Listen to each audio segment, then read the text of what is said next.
ನಮಸ್ಕಾರ ಸ್ನೇಹಿತರೆ, ಇವತ್ತು ನಾನು ಇನ್ನೊಂದು ಕತೆ ಮೂಲಕ ನಿಮ್ಮ ಮುಂದೆ ಬರ್ತಾ ಇದ್ದೀನಿ.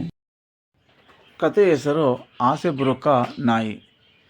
ಒಂದು ಸಾರಿ ಒಂದು ನಾಯಿ ಓಡಾಡ್ಕೊಂಡಿರಬೇಕಾದ್ರೆ ಒಂದು ಸಾರಿ ಅದಕ್ಕೆ ಒಂದು ಮೂಳೆ ಪೀಸು ಸಿಕ್ಬಿಡುತ್ತೆ.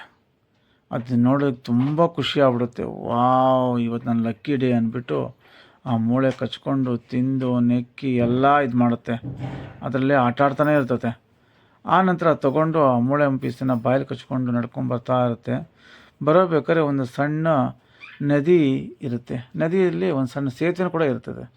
ಆ ಸೇತುವೆ ಮೇಲೆ ನಡ್ಕೊಂಬರ್ಬೇಕಾದ್ರೆ ಹಿಂಗೆ ಬಗ್ಗು ನೋಡುತ್ತೆ. ನೋಡಿದಾಗ ಅದಕ್ಕೆ ತನ್ನ ಪ್ರತಿಬಿಂಬ ಕಾಣುತ್ತೆ.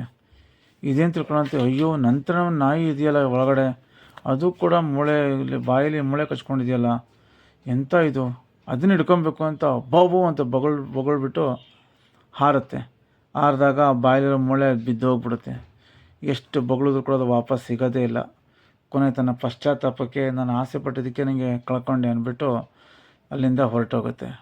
ಸೊ ಈ ಕಥೆ ಏನು ಹೇಳುತ್ತೆ ಅಂತಂದರೆ, ಇರೋದನ್ನು ಬಿಟ್ಟು ಇಲ್ಲದಿರೋ ಕಡೆ ಗಮನ ಹರಿಸ್ಬಾರ್ದು ಅಂತ. ಥ್ಯಾಂಕ್ ಯು ಗೆಳೆಯರೆ. ಈ ಕಥೆ ಇಷ್ಟ ಆಗಿದೆ ಲೈಕ್, ಶೇರ್ ಆ್ಯಂಡ್ ಸಬ್ಸ್ಕ್ರೈಬ್ ಮಾಡಿ.